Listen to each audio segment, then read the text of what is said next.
لله رب العالمين وسبحان الله العظيم ولا حول ولا قوة إلا بالله العلي العظيم نحمده ونستعينه ونستغفره ونستهديه ونؤمن به ونتوكل عليه ونعوذ بالله من شرور أنفسنا وسيئات أعمالنا من يهده الله فهو المهتدي ومن يضلل فلن تجد له وليا مرشدا اللهم صل على محمد وعلى آل محمد كما صليت على إبراهيم وعلى آل إبراهيم إنك حميد مجيد اللهم بارك على محمد وعلى آل محمد كما باركت على إبراهيم وعلى آل إبراهيم إنك حميد مجيد أما بعد فإن خير الكلام كلام الله وخير السنن سنن محمد صلى الله عليه وسلم وشر الأمور محدثاتها وكل محدثة بدعة وكل بدعة ضلالة يا أيها الذين آمنوا اتقوا الله حق تقاته ولا تموتن إلا وأنتم مسلمون يا أيها الناس اتقوا ربكم الذي خلقكم من نفس واحدة وخلق منها زوجها وبث منهما رجالا كثيرا ونساء واتقوا الله الذي تساءلون به والأرحام إن الله كان عليكم رقيبا يا أيها الذين آمنوا اتقوا الله وقولوا قولا سديدا يصلح لكم أعمالكم ويغفر لكم ذنوبكم ومن يطع الله ورسوله فقد فاز فوزا عظيما സത്യവിശ്വാസികളായ സഹോദരന്മാരെ, സഹോദരികളെ, സുഹൃത്തുക്കളെ, അള്ളാഹുവിൻ്റെ നിയമ നിർദ്ദേശങ്ങളും വിധിവിലക്കുകളും ജീവിതത്തിൻ്റെ എല്ലാ സന്ദർഭത്തിലും പാലിച്ചും പുലർത്തിയും ഇരുലോകത്തും അള്ളാഹുവിൻ്റെ അനുഗ്രഹത്തിന് പാത്രീഭൂതരാവുന്ന വിധത്തിൽ തഖ്വയുള്ളവരായി, സൂക്ഷ്മതയുള്ളവരായി, ഭക്തിയുള്ളവരായി ജീവിക്കുവാൻ പരിശ്രമിക്കണം, പ്രാർത്ഥിക്കണമെന്ന് എന്നെയും നിങ്ങളെയും ഞാൻ വളരെ ശക്തമായ ഭാഷയിൽ ആമുഖമായി ഉണർത്തുന്നു, ഉപദേശിക്കുന്നു, വസിയത്ത് ചെയ്യുന്നു. അള്ളാഹു അതിന് നമ്മെ സഹായിക്കുമാറാവട്ടെ. പരിശുദ്ധ റമദാനിലെ വിലമതിക്കാനാവാത്ത അവസാനത്തെ 10 നമ്മൾ പ്രവേശിക്കുകയാണ്. ഇബ്നുൽ ഖയ്യിം ജൗസി റഹിമഹുല്ലാ തൻ്റെ ഒരു ഗ്രന്ഥത്തിൽ ഒരു മരണപ്പെട്ട കബറാളിയോട് തമന്നൗ, നിങ്ങൾ ഒന്ന് ആഗ്രഹിക്കൂ, നിങ്ങൾക്ക് എന്താണ് ആഗ്രഹം എന്ന് ചോദിക്കുകയോ ചോദിച്ചതിന് അദ്ദേഹത്തിന് മറുപടി പറയാൻ സാധിക്കുകയോ ചെയ്യുന്നൊരു സന്ദർഭം വന്നാൽ തീർച്ചയായും അയാൾ പറയും ലതമന്നൗ യൗമൻ മിൻ റമളാൻ, റമളാനിലെ ഒരു ദിവസമെങ്കിലും ജീവിക്കാൻ അവസരം കിട്ടിയിരുന്നെങ്കിൽ എന്ന് ആ കബറാളി പറയും.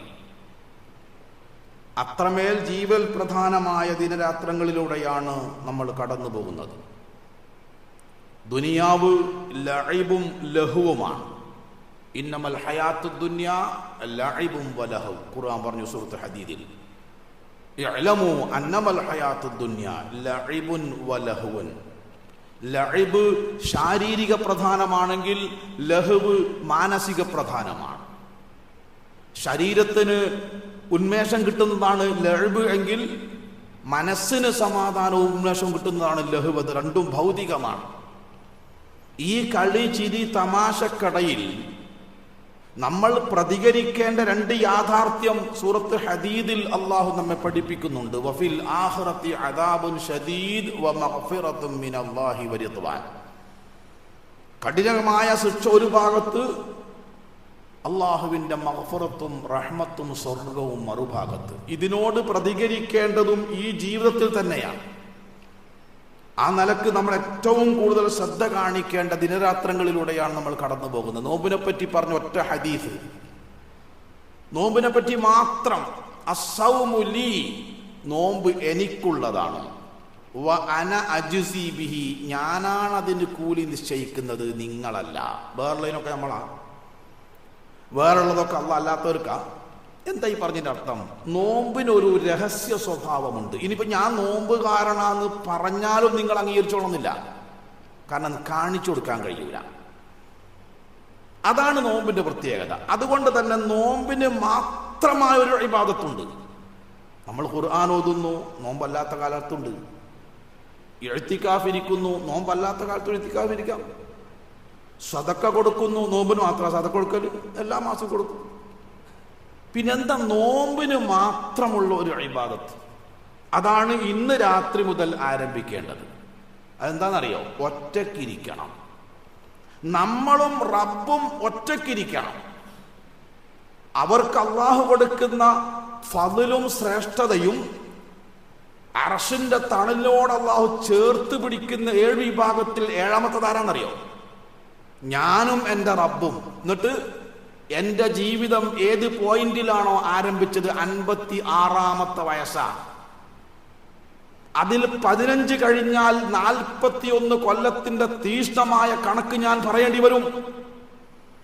അതിലൂടെ ഞാൻ നടന്നുപോയ കനൽപഥങ്ങളിൽ സംഭവിച്ചു പോയ അബദ്ധങ്ങളും തെറ്റുകളും കണ്ടെയ്നർ കണക്കിനുണ്ടാവും. അതോരോന്ന് പെറുക്കിയെടുത്ത് മരണം മുതൽ സ്വർഗപ്രവേശനം വരെ നമ്മൾ കടന്നു പോകേണ്ട 10 പ്രതിസന്ധികളെ പറ്റി ആലോചിച്ച് അതിലുള്ള പ്രയാസം അള്ളാഹുവിനോട് ചോദിച്ചും പറഞ്ഞും സ്വകാര്യമായും തിരുത്തേണ്ടുന്ന ദിവസത്തിലേക്കാണ് പ്രവേശിക്കാൻ വേണ്ടി പോകുന്നത്. അതുകൊണ്ടായിരിക്കാം ഒരുപക്ഷെ അല്ലാഹു അലം നബി സല്ലല്ലാഹു അലൈഹി വസല്ലമ അവസാനത്തെ 10 വീട്ടിലേക്ക് പോയതേയില്ല, പള്ളിയിൽ നിന്ന് പുറത്തിറങ്ങിയില്ല. അവിടെ ഇരുന്ന് ആലോചിച്ചു. വദക്കറല്ലാഹ ഖാലിയൻ, ഒറ്റക്കിരുന്ന് ആലോചിച്ചു. പ്രവാചകന്റെ പള്ളിയിൽ അവസാനത്തെ 10 ഒരു സ്വഹാബി ഇരിക്കുന്നു.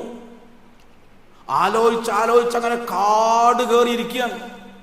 ഒരാൾ പതുക്കെ തട്ടി, എവിടെ എത്തി? ചോദ്യം എന്താണ്? എവിടെ എത്തി എന്നാണ്. അദ്ദേഹം പറഞ്ഞു, സിറാത്തിലെത്തി. സിറാത്തിലെത്തി. അതിന്റെ മുമ്പ് 9 കടമ്പുണ്ട്. അദ്ദേഹം ആലോചിച്ചത്, എൻ്റെ ആത്മാവ് എവിടെ വെച്ചാണോ അള്ളാഹു പിടിക്കുന്നത്, ആ പിടിക്കുന്ന നിമിഷം മുതൽ അയാൾക്ക് കടന്നു പോകേണ്ട കടമ്പകളിലൂടെ പരിശോധിക്കുകയാണ്. ആ കടമ്പകളിൽ എവിടെയെങ്കിലും പ്രയാസം സൃഷ്ടിക്കുന്ന എന്തെങ്കിലും എൻ്റെ ജീവിതത്തിൽ ഉണ്ടെങ്കിൽ അത് തിരുത്തുക. അതാ ചോദിച്ചത്, എവിടെ എത്തി? തിരുത്തി പരിശോധിച്ച് എവിടെ എത്തി? സിറാത്തിലെത്തി. സിറാത്ത് കഴിഞ്ഞാൽ ഏതാ? സ്വർഗമാണ്, അല്ലെങ്കിൽ നരകമാണ്. സ്വഹാബികളെ സംബന്ധിച്ചിടത്തോളം നരകം ഉണ്ടാവില്ലല്ലോ. ഇതിന്റെ ദിവസങ്ങളാണ് ഇന്ന് രാത്രി മുതൽ ആരംഭിക്കാൻ വേണ്ടി പോകുന്നത്. ഹാസിബു ഖബല അൻ തുഹാസബു, അതിശക്തമായ വിചാരണ. സഹോദരങ്ങളെ, നാവ് സംസാരിക്കൂല. പരലോകത്തിന്റെ 2/3 ഭാഗം നരകമാണ്. പരലോകമെന്ന മഹാലോകത്തിന്റെ 2/3 ഭാഗം നരകമാണ്. ആ നരകം തുറിച്ചു നോക്കുമ്പോഴാണ് വിചാരണ നടക്കുന്നത്. നമ്മൾ നമസ്കാരത്തിൽ ചൂണ്ടുന്ന ഈ വിരലുണ്ടല്ലോ, ഈ വിരല് സംസാരിക്കും. എന്തൊക്കെ പറയാണ്ടാവും, എന്തൊക്കെ നീക്കിയെന്ന് ആലോചിച്ച് നോക്കണ്ടേ. ഏതെല്ലാം രംഗം കാണാൻ ഭാര്യയും മക്കളും നാട്ടുകാരും കാണാതെ പുതപ്പിന്റെ ഉള്ളിലിരുന്ന്, ട്രെയിനിന്റെ മുകളിൽ കിടന്ന്, ബസ്സിന്റെ സീറ്റിലിരുന്ന്, അങ്ങാടിയുടെ ഒഴിഞ്ഞ മൂലയിൽ പോയി എന്തൊക്കെ നീക്കിയിട്ടുണ്ടെന്ന് ഈ വിരല് പറയും. വിരലിനെ വിചാരണ ചെയ്യണ്ടേ? എൻ്റെ കണ്ണിനെ വിചാരണ ചെയ്യണ്ടേ? ചെയ്തണോ അതുവരെ? എങ്ങനെ ഇപ്പൊ ഈ 10, 18, 19 ദിവസം പോയത്? ആടുപോയി. അല്ല എന്താ, അങ്ങോട്ട് പോയി. എങ്ങനെ വന്നതുപോലെ. നമുക്ക് പ്രത്യേകിച്ചൊന്നുമില്ല, കുറഞ്ഞൊരു വിശപ്പുണ്ടായിരുന്നു. പിന്നെ രാത്രി ഒരു 3/4 മണിക്കൂർ മസിൽ പിടിച്ച് നമസ്കരിച്ചിട്ടുണ്ട്, വേറൊന്നുമില്ല. വിചാരണ ചെയ്തോ ഓരോ അവയവത്തെയും? അള്ളാന്റെ മുമ്പിൽ വിചാരണക്ക് നേരിടേണ്ടി വരും. നബി സല്ലല്ലാഹു അലൈഹി വസല്ലമ സുബഹി തഹജ്ജുദിന് നീക്കുകയാണ്. എണീറ്റിട്ട് പ്രാർത്ഥന ഒക്കെ ചൊല്ലിട്ട് പറയും, അല്ലാഹുമ്മ അൻത ഹഖ്ഖുൻ, അല്ലാഹുവേ നീ സത്യമാണ്. വ മുഹമ്മദുൻ ഹഖ്ഖുൻ, മുഹമ്മദു സത്യമാണ്. വൽ മൗതു ഹഖ്ഖുൻ, മരണം സത്യമാണ്. വൽ ഖബറു ഹഖ്ഖുൻ, ഖബർ സത്യമാണ്. വൽ വസ്നു ഹഖ്ഖുൻ, നന്മ തിന്മ തൂക്കി നോക്കുക എന്നത് സത്യമാണ്. വന്നാറു ഹഖ്ഖുൻ, നരകം സത്യമാണ്. വൽ ജന്നത്തു ഹഖ്കുൻ, സ്വർഗം സത്യമാണ്. എന്തിനാ? റീചാർജ് ചെയ്യാണ്. റീചാർജ് എണീറ്റിരുന്നിട്ട് ചെയ്യാണ്. എന്തിന്? പ്രവർത്തിക്കാനുള്ള ഊർജത്തിന് വേണ്ടി. അള്ളാന്റെ മുമ്പിൽ പൊട്ടണം സഹോദരന്മാരെ. ഇന്ന് രാത്രി മുതൽ എല്ലാം മറന്നു, എല്ലാം മാറ്റിവെച്ച് അള്ളാന്റെ മുമ്പിൽ മനസ്സ് തുറക്കണം. ഇന്ന അദാബ റബ്ബിക ലവാഖിഅ. ചെറിയൊരായത്താണ്, ക്ഷമിക്കണം, ചെറിയ ആയത്ത് എന്നത് ഞാൻ ഉദ്ദേശിച്ചത് ഖുർആന്റെ വൽ ചെറുപ്പല്ല. ആയത്ത് എഴുതാൻ വളരെ കുറച്ചേ ഉള്ളൂ എന്നാണ്. ഇന്ന അദാബ റബ്ബിക ലവാഖിഅ. ഉമറുൽ ഫാറൂഖ് തന്റെ ജീവിതത്തെ വിചാരണ ചെയ്യാൻ മുമ്പിൽ വെച്ച ആയത്തതാ. അള്ളാഹുവിന്റെ ശിക്ഷ നിങ്ങളിൽ നടപ്പാവുക തന്നെ ചെയ്യും. ഇത് അദ്ദേഹം കേൾക്കുന്ന എപ്പോഴാണെന്നറിയോ? രാത്രി ഇങ്ങനെ ഇറങ്ങി നടക്കുക, പ്രജകളുടെ ക്ഷേമം അറിയാം. ഒരു കുട്ടി ഓതിയതാ, ഒരു കുട്ടി കൂരാൻ ഓതിയതാ വീട്ടിൽ നിന്ന്. ഇതാണ്ട് കേട്ടപ്പം അരോഗ ദൃഢഗാത്രനായ രണ്ടാം ഖലീഫ അറ്റാക്ക് വന്നതുപോലെ തളർന്നങ്ങോട്ടിരുന്നു. ചുമര് ചാരിങ്ങനെ ഇരിക്കുമ്പോ കണ്ടപ്പോ തോന്നി ഇയാക്കെന്തോ സൂക്കടുണ്ട്. നാട്ടുകാർ ഓടി വന്നു. നമ്മളിപ്പോ നടന്നു പോകുന്ന ഒരു വഴിയിൽ ഒരാള് ബസ് സ്റ്റോപ്പിന്റെ ചുമര് ചാരിങ്ങനെ തളർന്നിരിക്കുന്ന കണ്ട സ്വാഭാവികമായി നമ്മൾ ഓടിച്ചത് താങ്ങൂലേ? അങ്ങനെ നാട്ടുകാർ കണ്ടോര് കണ്ട് ഓടി വന്ന് ഉമറുള്ളാഹുവിനെ താങ്ങി. 20 ദിവസമാ നെഞ്ചുവേദനായി കിടന്നത്. ഏതായത്തിന് മുമ്പിൽ? ഇന്ന അദാബ റബ്ബിക ലവാഖിഅ. തീർച്ചയായും റബ്ബിന്റെ ശിക്ഷ നിങ്ങളിൽ നടപ്പാവുക തന്നെ ചെയ്യും. എന്റെ പ്രിയപ്പെട്ട സഹോദരങ്ങളെ, ഉമറുൽ ഫാറൂഖ് റളിയല്ലാഹു അൻഹുവിന് അങ്ങനെ ഒരു നരക ശിക്ഷയില്ല. എന്തുകൊണ്ട്? ഒന്ന്, രക്തസാക്ഷിയാണ്. രക്തസാക്ഷികൾ കിട്ടുന്ന 6 പ്രതിഫലത്തിൽ ഒന്ന്, മരിച്ച ഉടനെ സ്വർഗത്തിലേക്ക് പോകും. അപ്പൊ ഖബർ ജീവിതമില്ല, വിചാരണയില്ല, ഒരു മണ്ണാങ്കട്ടയില്ല. ഈ മനുഷ്യനാണ് ഈ ആയത്ത് കേട്ടിട്ട് തളർന്നാട്ടിരുന്നിട്ട് 20 ദിവസം പുറത്തിറങ്ങിയില്ല എന്നാണ്. അള്ളാന്റെ ആയത്തിന്റെ മുമ്പിൽ തന്നെ തുറന്നു വെച്ചതാണ് ഉമറുൽ ഫാറൂഖ് റളിയല്ലാഹു അൻഹു. അബൂ തൽഹ അള്ളാഹുവിന്റെ തോട്ടത്തിലിരുന്ന് പഴം പറിച്ച് ഭക്ഷിക്കുകയാണ്, വെള്ളം കുടിക്കുകയാണ്, വിശ്രമിക്കുന്നു സ്വഹാബികൾ. ഒരാൾ ഓടി വന്ന് ചോദിച്ചു, അഫീക്കും ഉമർ, നിങ്ങളുടെ കൂട്ടത്തിൽ ഉമർ ഉണ്ടോ? ആ, ഉമർ അള്ളാഹു ഇരിക്കണം. അബ്ശിർ യാ ഉമർ, ഉമറെ താങ്കൾ സന്തോഷിക്കുക. എന്തേ? ഞാൻ മദീനത്തെ പള്ളിയിൽ നിന്ന് അപ്പം വരുന്നത്, അതിനെന്താ ഞാൻ സന്തോഷിക്കേണ്ട ആവശ്യം? അള്ളാന്റെ റസൂൽ സല്ലല്ലാഹു അലൈഹി വസല്ലമ നിങ്ങൾക്ക് സ്വർഗമുണ്ട് എന്ന് പറയുന്നത് കേട്ടിട്ട് അത് പറയാൻ വേണ്ടി വന്നതാണ് ഞാൻ. കണ്ടോ, ഈ മനുഷ്യനത്. ഉമറുൽ ഫാറൂഖ് റളിയല്ലാഹുവിന്റെ ചരിത്രം ആരംഭിക്കുന്നത് ആ വാക്കോട് കൂടിയാണ്. ഈ സ്വഹാബിയുടെ സ്വർഗ സന്തോഷ വാർത്തയോട് കൂടിയാണ് ഉമറിന്റെ ചരിത്രം ആരംഭിക്കുന്നത്. ഏത് ചരിത്രം? കരച്ചിലിന്റെ.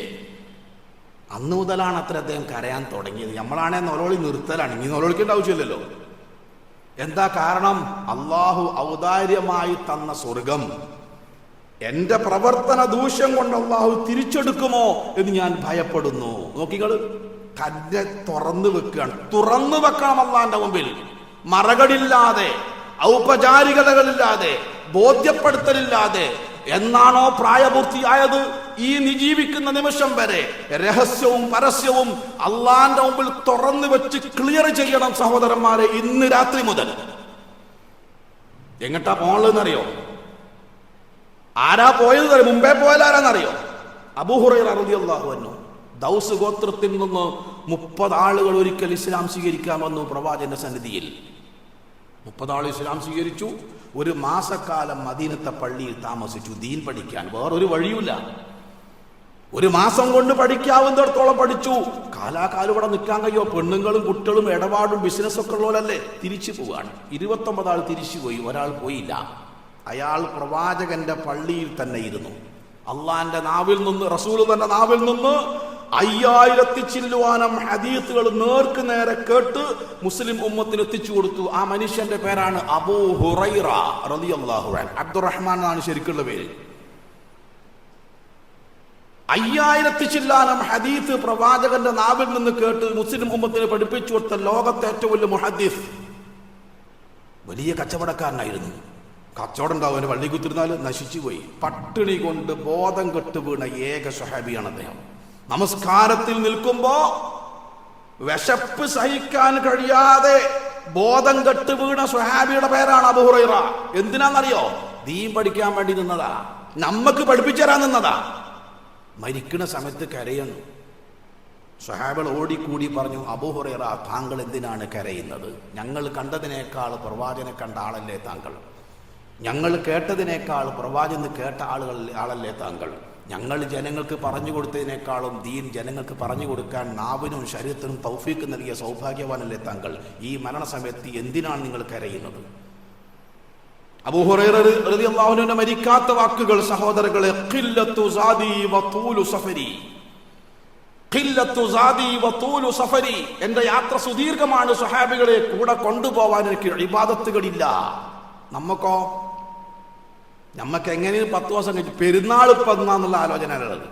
അതിപ്പോ ഇന്ന് ഞായറാഴ്ച തിങ്കളാഴ്ച എന്നുള്ള ചർച്ച ഇപ്പം നടക്കുന്നത്.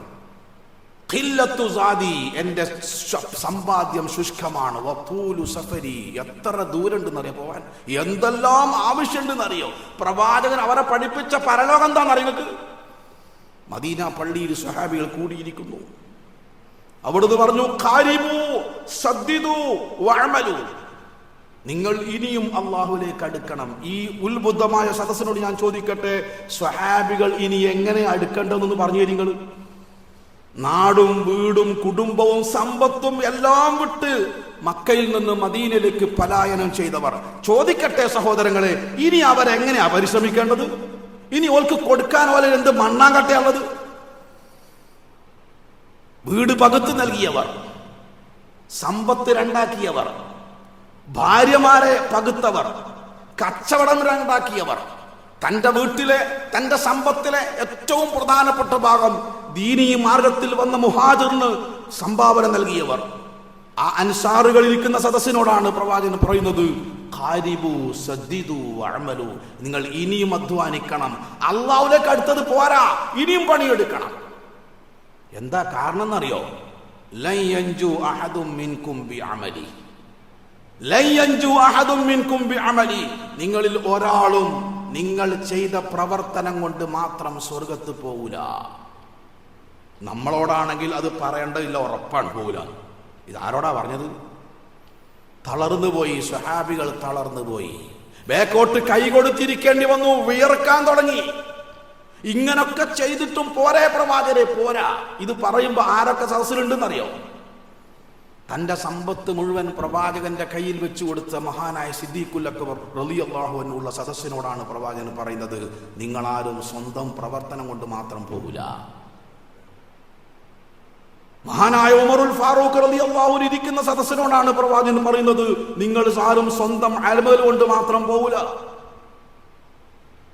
തബൂക്ക് യുദ്ധത്തിന് റൂമാ കിണർ, മദീനയിലെ കുടിനീർ, ദാഹജലം, റൂമാ കിണർ ജൂതന്റെ കയ്യിലായിരുന്നു.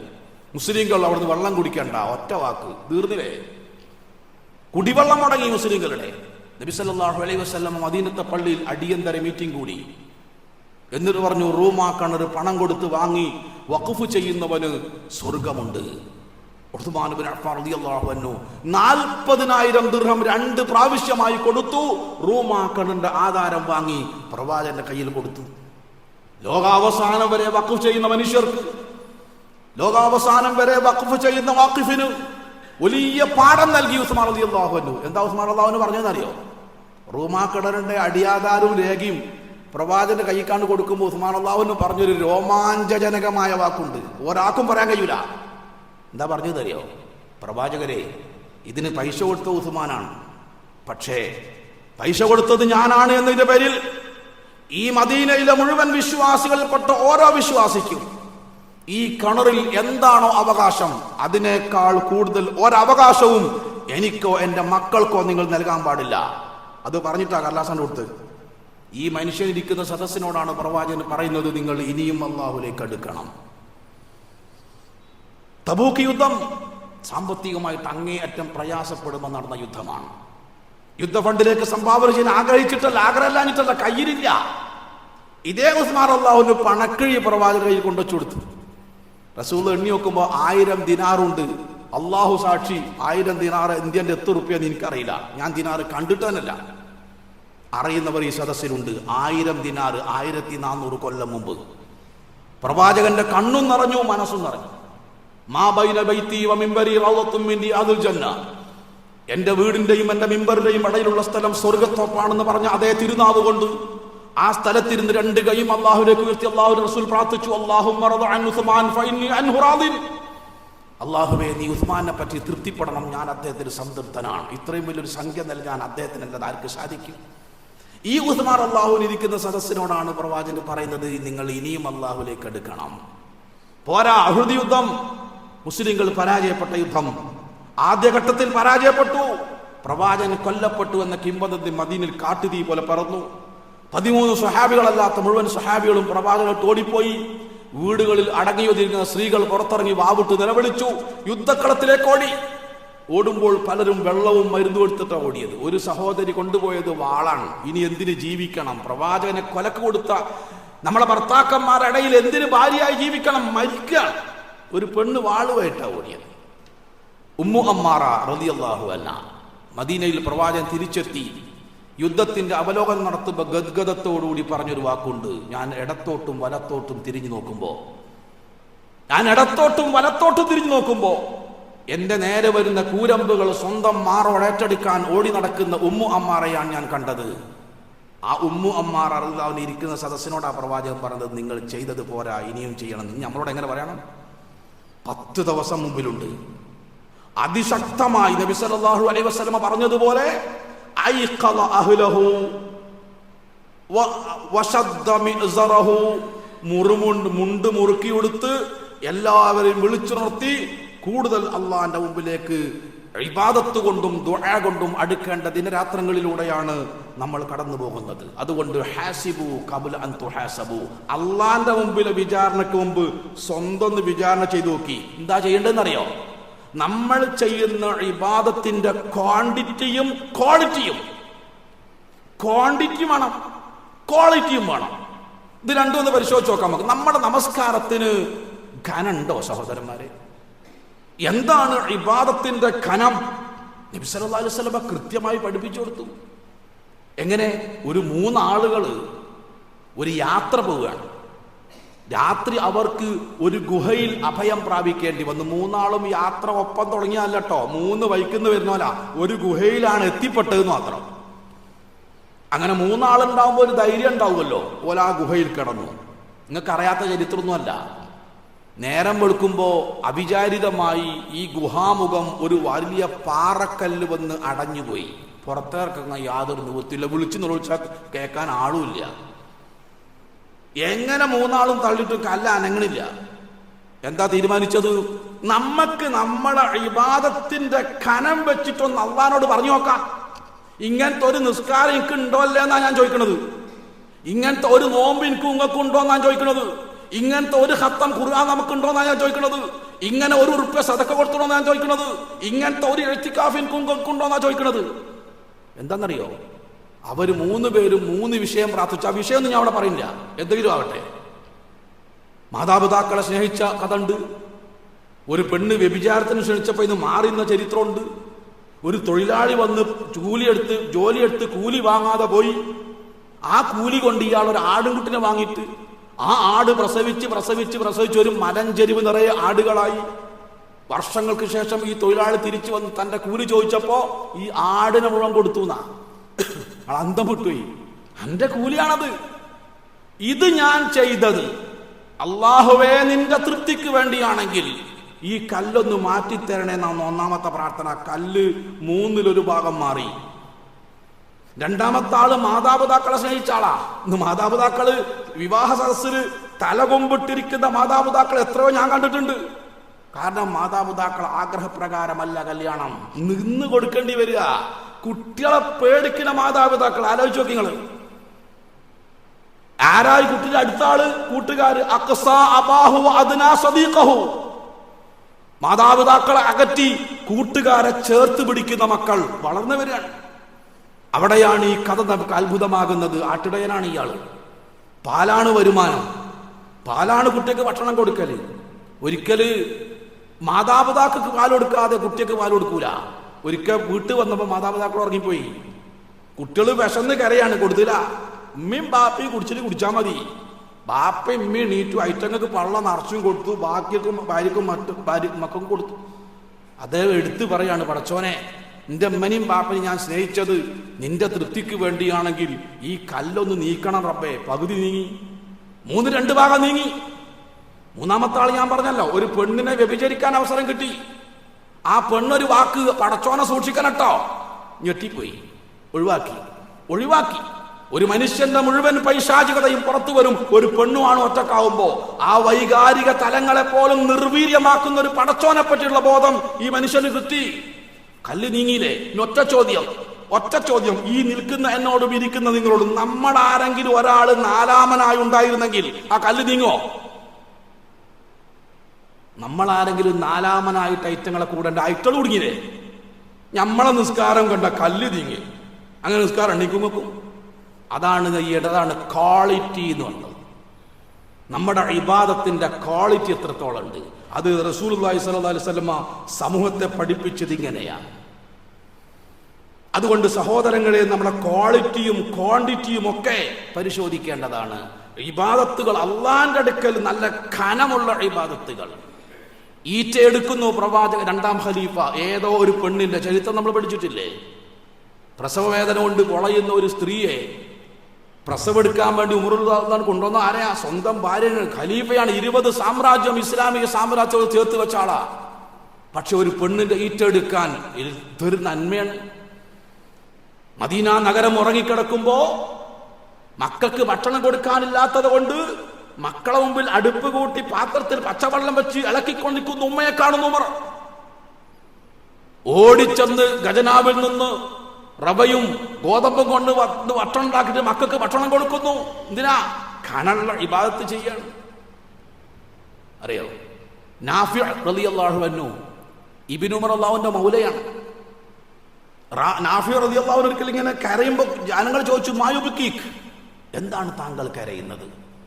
അദ്ദേഹം പറഞ്ഞു, എന്നെ കരയിപ്പിച്ചത് സഅദ് ഇബ്നു മുആദ് റളിയല്ലാഹു അൻഹു ആണ്. അദ്ദേഹത്തെ പറ്റി ഓർമ്മയാണ് ഞാൻ കരയാൻ കാരണം. 5 വർഷക്കാലം മുസ്ലിമായി ജീവിച്ചിട്ടുള്ള സഹോദരന്മാരെ, എനിക്ക് 56 വയസ്സായി. 5 കൊല്ലം ഇസ്ലാമികമായി ജീവിച്ച് പ്രവാചകനോട് ജീവിച്ച ഈ മനുഷ്യന്റെ കന അറിയങ്ങൾക്ക്. 5 കൊല്ലം കൊണ്ട് ഇദ്ദേഹം ചെയ്ത ഇബാദത്തിന്റെ കന എന്താ അറിയങ്ങൾക്ക്? അദ്ദേഹം മരിച്ച ദിവസം അള്ളാന്റെ സിംഹാസനം കുലുങ്ങി. ഒരടിമയുടെ ഇബാദത്ത് കൊണ്ട്, ഒരടിമയുടെ പ്രാർത്ഥന കൊണ്ട്, ഒരടിമയുടെ ദീനീ സ്നേഹം കൊണ്ട്, ഒരടിമയുടെ പരലോകബോധം കൊണ്ട് പ്രപഞ്ച സൃഷ്ടാവിന്റെ സിംഹാസനം കുലുങ്ങി എന്ന് പറഞ്ഞാൽ സഹോദരങ്ങളെ, എങ്ങനെയാണത് പറയേണ്ടതെന്ന് എനിക്കറിയില്ല. വെറും 5 കൊല്ലം. എത്ര കൊല്ലം ഞാൻ ജീവിക്കുന്നു? അദ്ദേഹം മരിച്ചന്ന് അള്ളാന്റെ സിംഹാസനം കുലുങ്ങി. ആകാശ കവാടങ്ങൾ തുറക്കപ്പെട്ടു. മലക്കുകളുടെ മഹാപ്രവാഹമുണ്ടായി. മയ്യത്തിന്റെ കൂടെ പോകുന്ന അള്ളാന്റെ റസൂല് തള്ളവരല് കുത്തി നടന്നു, മലക്കളെ ചവിട്ടി പോണ്ടിക്കാൻ. ആലോചിക്കണങ്ങള്, 5 കൊല്ലം മുസ്ലിമായിട്ട് ജീവിച്ചിട്ടുള്ളൂ. ക്വാണ്ടിറ്റി ആണത്, സോറി ക്വാളിറ്റി. വൽ മലായികത്തു യദ്ഖുലൂന അലൈഹിം മിൻ കുല്ലി ബാബ് സലാമുൻ അലൈക്കും ബിമാ സബർതും ഫനിഅമ ഉഖ്ബദ്ദാർ. ആകാശ കവാടങ്ങളിൽ നിന്ന് കോടാനക്കോടി മലക്കൾ ഈ മനുഷ്യന്റെ മയ്യത്ത് കാണാൻ വന്നു. വലിപ്പം കൊണ്ടാ, ശരീരക്ഷമത കൊണ്ടാ, ഇബാദത്തിന്റെ ഘനം കണ്ടോ? എന്തിനാ അദ്ദേഹം കരഞ്ഞെന്നറിയോ? അദ്ദേഹത്തെ പോലും ഖബർ ഞെരുക്കി. അദ്ദേഹത്തെ പോലും ഖബർ ഞെരുക്കി. ഇന്നലിൽ ഖബരി ലവഖത ലൗ കാന നാജിയം മിന്നാ ലനജാ മിന്നാ സഅദ് ഇബ്നു മുആദ്. ഖബറിനൊരു ഞെരുക്കലുണ്ട്. ആ ഞെരുക്കലിൽ നിന്ന് ആരെങ്കിലും രക്ഷപ്പെടുമായിരുന്നെങ്കിൽ സഅദ് ഇബ്നു മുആദ് റളിയല്ലാഹു അൻഹു രക്ഷപ്പെടുമായിരുന്നു. രക്ഷപ്പെട്ടില്ല. സഹോദരങ്ങളെ, മരണം മുതൽ സ്വർഗപ്രവേശനം വരെ നമുക്ക് കടന്നു പോകേണ്ട മുഴുവൻ കടമ്പകളെ പറ്റി ആലോചിച്ച് അവിടെ രക്ഷപ്പെടാൻ ആവശ്യമായ പ്രവർത്തനങ്ങൾ ചെയ്ത് അവിടെ പ്രതിസന്ധിയായി നിൽക്കുന്ന മുഴുവൻ പാപങ്ങളെയും കരിച്ചു കളഞ്ഞ് എന്നാണോ ശവ്വാലിന്റെ പിറവി ഈ കേരളത്തിൽ ഉദിക്കുന്നത്, അപ്പോഴേക്ക് സ്വർഗത്തിലെ മെമ്പറായി തീരാൻ 10 ദിവസം കൂടിയുണ്ട്. ഒരു നിലക്കും ഉറങ്ങിയോ അലസതയോ പാടില്ല. അങ്ങനെ ചെയ്താൽ മഹാനഷ്ടക്കാരായി നാം മാറും.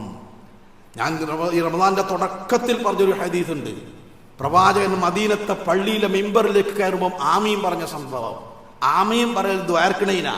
ദ്വാ ആരും കേട്ടില്ല. റസൂൽ പറഞ്ഞു കൊടുത്തു. ഞാൻ 1ാമത്തെ സ്റ്റെപ്പിക്ക് കാല് വെച്ചപ്പോ ജിബ്രീൽ അലൈഹി സ്വലാത്തു വസ്സലാം എന്ന് പ്രാർത്ഥിച്ചു. ഒരാൾക്ക് റമദാനിൽ ജീവിച്ചിരിക്കാൻ അവസരം നൽകി. റമളാനിൽ ഉപയോഗപ്പെടുത്താൻ അവസരം കൊടുത്തു. ആ റമളാൻ കൊണ്ട് സ്വർഗം നേടാൻ, നരകമോചനം സമ്പാദിക്കാൻ ആൾക്ക് സാധിച്ചില്ലെങ്കിൽ അയാളെ അള്ളാഹു കാലാകാലം സ്വർഗത്തിൽ നിന്ന് അകറ്റിക്കളയട്ടെ എന്ന് ആരാ പ്രാർത്ഥിച്ചെന്നറിയോ? ജിബ്രീൽ അലൈഹിസ്സലാത്തു വസ്സലാം. ആരാമി പറഞ്ഞത്? അഷ്റഫുൽ ഖൽഖ്. ആ പ്രാർത്ഥന ഉള്ളിലാണോ പുറത്താണോ എന്നത് നമ്മൾ തീരുമാനിക്കപ്പെടേണ്ടത് 10 ദിവസത്തെ പെർഫോമൻസിലാണ്. അതുകൊണ്ട് പരമാവധി പള്ളിയുമായും ഖുർആനുമായും ഇസ്തിഗ്ഫാറുമായും തൗബയുമായി ബന്ധപ്പെട്ട് അവസാന 10 ചെലവഴിക്കാൻ പരിശ്രമിക്കുക, പ്രാർത്ഥിക്കുക. അതിനുള്ള തൗഫീഖ് അള്ളാഹു നമുക്കെല്ലാവർക്കും നൽകി അനുഗ്രഹിക്കുമാറാവട്ടെ.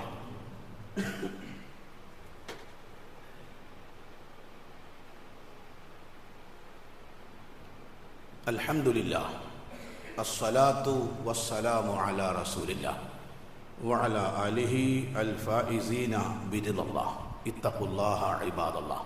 അള്ളാഹുവിനെ സൂക്ഷിച്ചുകൊണ്ട് തഖ്വയോടുകൂടി ജീവിക്കണമെന്ന് ഒരിക്കൽ കൂടെ എല്ലാവരെയും ഉണർത്തുകയാണ്. 83 കൊല്ലം 4 മാസം, അതാണ് 1000 മാസം. 1000 മാസത്തെക്കാൾ എത്രയാവാം? നെക്സ്റ്റ് 1000 മാസം 83 കൊല്ലം 4 മാസം തുടർച്ചയായി ഇബാദത്ത് ചെയ്ത കൂലി വെറുതെ തരുന്ന ഒരു രാത്രി ഈ 10 ദിവസത്തിനടക്ക് ഒരു പക്ഷെ ഇന്ന് രാത്രിയാവാം, ഒരു പക്ഷെ ഇന്ന് രാത്രിയാവാം. അതുകൊണ്ട് ഈ രാവ് ഉറങ്ങാനേ പാടില്ല, അലസമായി കളയരുത്. നഷ്ടപ്പെട്ടാൽ എന്താണെന്നറിയോ? ഫഖദ് ഹുരിമ ഖൈറു കുല്ലു. ഏതെങ്കിലും ഒരാൾക്ക് രക്തത്തിൽ നഷ്ടപ്പെട്ടാൽ അവനെല്ലാ ഖൈറും നഷ്ടപ്പെട്ടു. അതുകൊണ്ട് നമ്മുടെ നേതാവ് അവസാനത്തെ 10 പള്ളിക്ക് പുറത്ത് ഇറങ്ങിയില്ല. അതാണ് എഴുത്തിക്കാവ് എന്ന് പറയാ. ഇറങ്ങിയില്ല, കണ്ടത് പോകാൻ പാടില്ല. അങ്ങനെ കാവലിരുന്ന് വാങ്ങിയെടുക്കേണ്ട ഏറ്റവും വലിയ അനുഗ്രഹീതമായ ലൈലത്തുൽ ഖദർ നമ്മുടെ വെളിപ്പാട് അകലെ നിൽക്കുന്നു. ഇഅ്തികാഫിന്റെ മാസമാണ്. ഈ പള്ളിയിൽ അങ്ങനെ പരിപാടിയില്ല എന്നാ ഞാൻ കേട്ടു. 1-2 ആളാണ് അത്ര ഉണ്ടാവല്. എന്താ വെള്ളമൊക്കെ പരിപാടി? ഇവിടെ ഒരു 10 ദിവസം രാത്രിയെങ്കിലും ഇവിടെ കിടന്ന് നിസ്കരിക്കാൻ കഴിയുമെങ്കിൽ നോക്കും. ആരാ തടസ്സം? നിങ്ങൾക്ക് വീടാണോ തടസ്സം? AC ആണോ തടസ്സം? ഭാര്യയാണോ തടസ്സം? മക്കളാണോ തടസ്സം? കച്ചവടമാണോ തടസ്സം? കബർക്ക് ഇറക്കി വെക്കുമ്പോഴേ മനസ്സിലാവുള്ളൂ. ഇതൊന്നും ഉണ്ടാവില്ല കേട്ടോ. അലി റളിയല്ലാഹു അൻഹു ഖബറാളികളോട് സംസാരിക്കുന്ന ഒരു രംഗമുണ്ട്. ഖബറാളികളെ, നിങ്ങൾ പോയ ശേഷം എന്താ ഉണ്ടായെന്നറിയോ? നിങ്ങളെ സമ്പത്ത് ഞാൻ മരിച്ച സഹോദരന്മാരെ എന്റേതല്ലാതെയാകുന്ന ആദ്യത്തെ വസ്തുവിന്റെ സമ്പത്താ. അത് പേടിച്ചിട്ടാ വീട്ടിൽ പള്ളി വരാത്തെങ്കിൽ എന്നേക്കാൾ വലിയ നഷ്ടം വേറെ ആർക്കാനുള്ളത്? നിങ്ങളെ സമ്പത്ത് വിഭജിക്കപ്പെട്ടു. നിങ്ങളെ ഭാര്യമാർ മറ്റു ഭർത്താക്കന്മാരെ സ്വീകരിച്ചു. മരിച്ചൊരു 6 മാസം കഴിഞ്ഞ് ഒരു മനുഷ്യൻ തിരിച്ചു വന്നാൽ അവന്റെ അവസ്ഥ എന്താണെന്ന് ആലോചിച്ചു. എന്താ ഉണ്ടാകുക അവനക്ക്? ഇവിടെ ഓന്റെ പേരിൽ എന്താ ഉണ്ടാകുക? ഒന്നും ഉണ്ടാവില്ല. എങ്കിൽ അതൊക്കെ ഇൻകുങ്ങൾക്കും വരാനുള്ളതാണ്. അതുകൊണ്ട് ഈ 10 ദിവസം രാവും പകലും ഇരിക്കാൻ കഴിയുന്ന ആളുകൾ അങ്ങനെ രാത്രി മാത്രാണോ വരി, എന്നിട്ട് ദീർഘമായി നമസ്കരിക്ക്, ഖുർആനോദി, ദ്വാർക്കിൻ, പാപം പൊറുപ്പിക്കും. സഹോദരന്മാരെ, അടുത്ത റമളാനില് ഈ ഇരിക്കുന്ന നിങ്ങളും നിൽക്കുന്ന ഞാനും ആരൊക്കെ ബാക്കിയുണ്ടാകും പറയാൻ കഴിയില്ല. ഒരു പ്രതീക്ഷയില്ലട്ടോ. എന്റെ വീടിന്റെ തൊട്ടടുത്ത് 2ാം ക്ലാസ് പഠിക്കുന്ന ഒരു കുട്ടിക്ക് എത്ര വയസ്സുണ്ടാവും സഹോദരന്മാരെ? 8 വയസ്സ് മാക്സിമം അല്ലേ? ആ കുട്ടി പൂമ്പാറ്റയെ പോലെ പാറി നടക്കുന്ന ഒരു പെൺകുട്ടി ഉച്ചക്ക് ചോറുന്നാൻ വന്നതാ സ്കൂളിൽ നിന്ന്. ചോറുന്ന് അങ്ങോട്ടൊരു പാച്ചിന്, കുട്ടികളല്ലേ, പോയി ഇരുന്നാട് മരിച്ചു പോയതാ. അറ്റാക്കാണത്രേ. എത്ര വയസ്സായ കുട്ടിക്ക്? 8 വയസ്സായ കുട്ടിക്ക്. ഈ 56 വയസ്സായിട്ടുള്ള ഞാന് ഇന്ന് ചെയ്യേണ്ട കാര്യം നാളേക്ക് ഏത് പ്രതീക്ഷയിലാണ് കിട്ടി വെക്കുക? നിങ്ങൾ പറയും. നമ്മുടെ ചുറ്റുപാടത്തൊക്കെ നടക്കണില്ലേ? അതുകൊണ്ട് ഈ റമളാനില് നമ്മുടെ പള്ളിന്റെ ചരിത്രം തിരുത്തി എഴുതണം. ഇവിടെ കൂടിയ പുരുഷന്മാര് മുഴുവൻ, സ്ത്രീകൾ മുഴുവൻ പള്ളിയിൽ വന്ന് ഇഅ്തികാഫിരിക്കണം, അള്ളാഹുവിനോട് പ്രാർത്ഥിക്കണം, ലൈലത്തുൽ ഖദർ ചോദിച്ചു വാങ്ങണം, അത് നേടിയവരായി മാറണം. ഒന്ന്. രണ്ടാമത്തത്,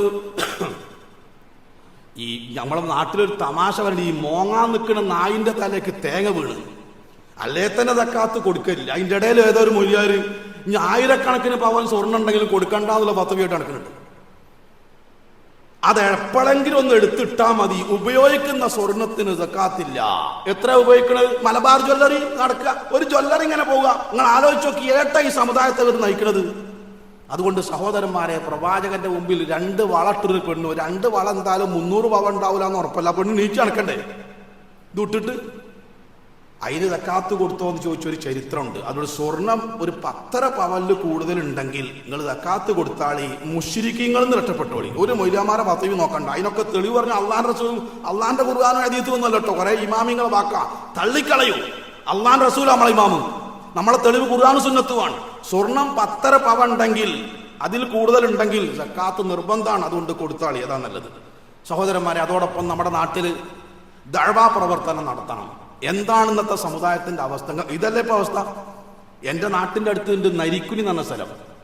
അവിടെ ജനിച്ച് മരിച്ചു പോയൊരു മനുഷ്യൻ, അയാളാണ് ലോകം നിയന്ത്രിക്കുന്നത് എന്ന് പറയുന്നിടത്തേക്ക് കേരളത്തിലെ മുസ്ലിങ്ങൾ എത്തിയില്ലേ? ഇനി അവർക്ക് തൗഹീദിന്റെ വെളിച്ചം കൊടുക്കേണ്ടത് ആരാണ്? നമ്മളെ മക്കളെ സ്ഥിതി എന്താ സഹോദരന്മാരെ? എന്താ പൊന്നലിയും മെയ്യാൻ നമ്മൾ കേട്ടത്? മുസ്ലിം യുവാക്കളാണ് ഏറ്റവും കൂടുതൽ പിടിക്കപ്പെടുന്നത്. വിവാഹം കഴിച്ച പെൺകുട്ടികളെ കൊല്ലുന്നു നമ്മളെ മക്കൾ. ലഹരിയുടെ പിടുത്തത്തിലാണ്. ആരാണ് രക്ഷിക്കുക? നമ്മളെ മയ്യത്ത് കുളിപ്പിക്കേണ്ടോല, ഈ പള്ളി ഏറ്റെടുക്കേണ്ടവരാണ്, ഈ ആദർശം ഏറ്റെടുക്കേണ്ടവരാണ്, ഈ മതത്തെ ഏറ്റെടുക്കേണ്ടവരാണ്, ഈ മഹല്ല് ഏറ്റെടുക്കേണ്ടവരാണ്. ആരെയാണ് നമുക്ക് ഏൽപ്പിക്കുക പറയും? അതുകൊണ്ട് അങ്ങനത്തെ ഒരു സൊസൈറ്റി വാർത്തെടുക്കാൻ ദഅ്വാ പ്രവർത്തനം സജീവമാക്കേണ്ടതുണ്ട്. നമ്മുടെ എല്ലാവരും ബാധ്യതയാണ്. അപ്പൊ കേരളത്തിൽ, നമ്മുടെ നാട്ടിൽ ദഅ്വാ പ്രവർത്തനത്തിന് വേണ്ട ഒരു സംഖ്യ, അതിന് പൈസന്റെ ചെലവുണ്ടാവുമല്ലോ പലതും, അതിനുള്ള ഒരു കലക്ഷൻ നടക്കുന്നുണ്ട്. നമുക്ക് ദീനുണ്ടാവാൻ, നമ്മളെ മക്കൾക്ക് ദീനുണ്ടാവാൻ, നമ്മുടെ നാട്ടിൽ തൗഹീദ് ഇല്ലാത്തവർക്ക് തൗഹീദ് കിട്ടാൻ, അതിനെന്താണോ ചെയ്യാൻ പറ്റുക അതിലേക്കുള്ള ഒരു കലക്ഷൻ നടക്കുന്നുണ്ട്. പരമാവധി ആളുകൾ അത് ശ്രദ്ധിക്കുകയും നമ്മളെ കൊണ്ട് പറ്റുന്ന ഒരു വിഹിതം കൊടുക്കുകയും ചെയ്യുക. അങ്ങനെ ഈ അവസാനത്തെ 10 ഏറ്റവും സജീവമായി ശരീരം കൊണ്ടും മനസ്സുകൊണ്ടും അള്ളാഹുവിലേക്ക് തിരിഞ്ഞ് സ്വർഗം നേടുന്ന, നരകമോചനം സമ്പാദിക്കുന്ന ആളുകളായി മാറാൻ പരിശ്രമിക്കുക. അള്ളാഹുവേ, ഞങ്ങൾക്കെല്ലാവർക്കും നീ അതിന് തൗഫീഖ് നൽകണേ തമ്പുരാനെ. ഞങ്ങളുടെ ജീവിതത്തിൽ സംഭവിച്ചു പോയ ചെറുതും വലുതുമായ എല്ലാ തെറ്റുകുറ്റങ്ങളും ഞങ്ങൾക്കെല്ലാവർക്കും നീ വിട്ടുപുറത്ത് മാഫാക്കി തരണേ തമ്പുരാനെ. ഈ പള്ളിയിൽ ഞങ്ങൾ ഒരുമിച്ച് കൂടിയതുപോലെ നാളെ ഇതിൻ്റെ സ്വർഗത്തിൽ കുടുംബസമേതം ഞങ്ങളെ നീ ഒരുമിച്ച് കൂട്ടണേ തമ്പുരാനെ. ഞങ്ങൾ മരിച്ചുപോയ എല്ലാവർക്കും നീ മഗ്ഫിറത്തും മർഹമത്തും നൽകി അനുഗ്രഹിക്കണേ തമ്പുരാനെ. ഈ പള്ളി നിർമ്മിക്കുകയും സംഭാവന ചെയ്യുകയും നടത്തിക്കൊണ്ടിരിക്കുകയും ചെയ്യുന്ന ആളുകൾക്ക് നീ അല്ലാഹുവേ അർഹമായ പ്രതിഫലം നൽകി അനുഗ്രഹിക്കണേ തമ്പുരാനെ. രോഗം കൊണ്ട് പ്രയാസപ്പെടുന്ന എല്ലാവർക്കും നീ ശിഫയും ആരോഗ്യവും നൽകി അനുഗ്രഹിക്കണേ തമ്പുരാനെ. യഥാർത്ഥമായ ഈമാനും തഖ്വയും ഇഖ്ലാസും മരണം വരെ മുറുകെ പിടിക്കാൻ ഞങ്ങൾക്ക് നീ തൗഫീഖ് നൽകണേ തമ്പുരാനെ. അവസാനത്തെ 10 പൂർണ്ണമായി ഉപയോഗപ്പെടുത്തി ലൈലത്തുൽ ഖദ്ർ അതിൻ്റെ പ്രതിഫലം മുഴുവൻ നേടിയെടുക്കുന്ന സത്യവിശ്വാസികളിൽ ഞങ്ങളെല്ലാം നീ ഉൾപ്പെടുത്തണേ തമ്പുരാനെ. അവസാനം മരിക്കുമ്പം ഈമാനോടുകൂടെ തൗബയോടുകൂടെ സ്വർഗത്തിൽ ഞങ്ങളെ സ്ഥാനം നേർക്കുനേരെ കണ്ട് പ്രതീക്ഷയോടെ സന്തോഷത്തോടെ നിന്നിലേക്ക് മടങ്ങി വരാൻ സാധുക്കളായ ഞങ്ങൾക്ക് നീ തൗഫീഖ് നൽകണേ തമ്പുരാനെ. ഞങ്ങൾക്ക് ഓരോരുത്തർക്കും മരണം മുതൽ ലോകാവസാനം വരെ നീ കണക്കാക്കിയിട്ടുള്ള 6 അടി മണ്ണ് ഖബർ, കണ്ണെത്താ ദൂരം നീ വിശാലമാക്കി തരണേ തമ്പുരാനെ. ആ ഖബറിലേക്ക് നീ സ്വർഗത്തിൻ്റെ കവാടം തുറന്നു തരണേ തമ്പുരാനെ.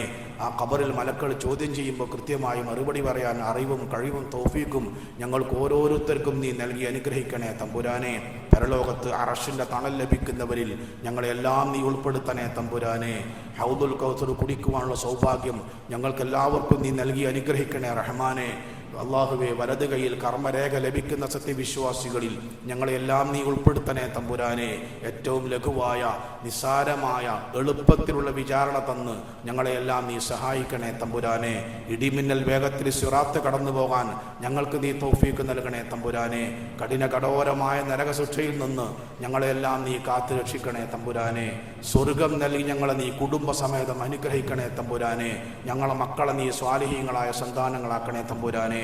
ഞങ്ങളുടെ കുടുംബം ഇസ്ലാമിക കുടുംബമാക്കണേ തമ്പുരാനെ. കുടുംബസമേതം ഞങ്ങൾക്ക് നീ സ്വർഗം നൽകണേ തമ്പുരാനെ. അല്ലാഹുമ്മ ഗ്ഫിർ ലിൽ മുഅ്മിനീന വൽ മുഅ്മിനാത്ത് വൽ മുസ്ലിമീന വൽ മുസ്ലിമാത്ത് അൽ അഹ്യാഇ മിൻഹും വൽ അംവാത്ത്. അല്ലാഹുമ്മ അജിർനാ മിനൻ നാർ, അല്ലാഹുമ്മ അജിർനാ മിനൻ നാർ, അല്ലാഹുമ്മ അജിർനാ മിനൻ നാർ. റബ്ബനാ ആതിനാ ഫിദ് ദുനിയാ ഹസനതൻ വഫിൽ ആഖിറതി ഹസനതൻ വഖിനാ അദാബൻ നാർ. റബ്ബനാ തഖബ്ബൽ മിന്നാ ഇന്നക അൻതസ് സമീഉൽ അലീം വതുബ് അലൈനാ إنك أنت التواب الرحيم. آمين آمين آمين برحمتك يا أرحم الراحمين والحمد لله رب العالمين.